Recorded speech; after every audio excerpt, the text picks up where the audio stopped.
નવસારીના ચીખલી તાલુકાના સાદડવેલ ગામે ચીખલી ઘેરગામ ધરમપુર વાસંદા ડાંગના આદિવાસી ખેડૂતોની જીવાદોરી સમાન કાવેરી સુગરની જમીનની હરાજી કરવા માટે એનસીડીસી જાહેરાત કરાવતા કાવેરી સુગરના સભાસદો ચિંતામાં મુકાયા છે।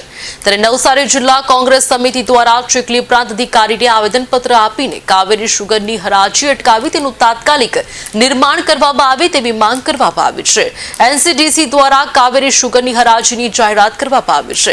ત્યારે 25,000 સભાસદો ધરાવતી કાવેરી સુગર કે જેમાં 19,000 સભાસદો માત્ર ને માત્ર કાવેરી સુગર સાથે જ જોડાયેલા છે। કાવેરી સુગરની હરાજીથી વિસ્તારના આદિવાસીઓને મોટું નુકસાન થાય તેમ છે। નવસારી જિલ્લા કોંગ્રેસ સમિતિ દ્વારા આજરોજ ચીખલ પ્રાંત અધિકારીને એક આવેદનપત્ર આપીને કાવેરી સુગરની હરાજી અટકાવવાની માંગ કરી છે અને જો તેમની આ માંગ પૂર્ણ કરવામાં ન આવે તો આગામી સમયમાં જ્વલંત આંદોલન કરવાની ચીમકી પણ આપવામાં આવી છે।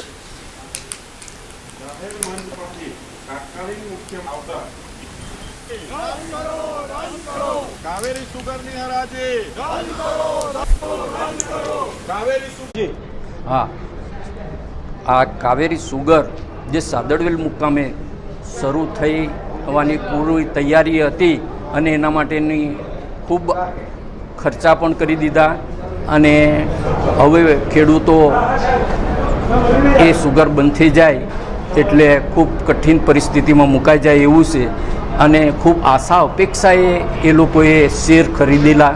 એ શેરમાં મારા બાપુજીએ પણ શેર ખરીદેલા હતા અને તેમાં વારસદાર તરીકે હું પણ હતો અને અમે પણ ખૂબ એની મોટી અપેક્ષા રાખેલી। પણ જ્યારે આ સુગર બંધ થવા જાય રહી છે તો અમને ખૂબ નુકસાન થાય એવું છે એટલે આ સુગર ચાલુ થાય એવી અમારી સૌની અપેક્ષા છે।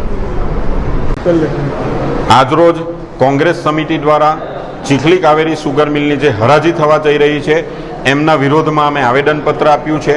આ સુગર મિલમાં 25,000થી પણ વધુ ખેડૂતો સભાસદો છે। એમાં 19,000 ખેડૂતો એવા છે કે જે કોઈ પણ સુગર મિલમાં સભાસદ નથી। તાત્કાલિન 2016માં તાત્કાલિન મુખ્યમંત્રી આનંદીબેન પટેલ દ્વારા જાહેરાત કરવામાં આવી અને રાજ્ય સરકાર દ્વારા શેર ફાળો આપી આ સુગર મિલને ચાલુ કરવાની બાહેધરી 15,000થી પણ વધુ સભાસદોની હાજરીમાં આ જાહેરાત કરવામાં આવી હતી અને ત્યારબાદ રાજ્ય સરકાર તરફથી એક પણ રૂપિયાનો શેર ફાળો મળ્યો નથી અને એનસીડીસી દ્વારા જે મળેલો શેર ફાળો હતો એનાથી સુગર મિલ ચાલુ થઈ શકી નથી। ત્યારે ગુજરાતમાં પણ ભારતીય જનતા પાર્ટીની સરકાર છે, કેન્દ્રમાં પણ ભારતીય જનતા પાર્ટીની સરકાર છે, પણ અહીંયા જે સભાસદ જે ડિરેક્ટરો છે જે હોદ્દેદારો છે એ પણ ભારતીય જનતા પાર્ટીના હોય ત્યારે આ ડબલ એન્જિનની સરકારમાં ક્યાં પંચર પડ્યું કે આ સુગર મિલ અટકી ગઈ અને હરાજી તરફ જઈ રહી છે। અત્યારે ખેડૂતોનું ભયંકર શોષણ થઈ રહ્યું છે અને હજારો ખેડૂતોના ભવિષ્ય પર આ સવાલ ઊભો છે।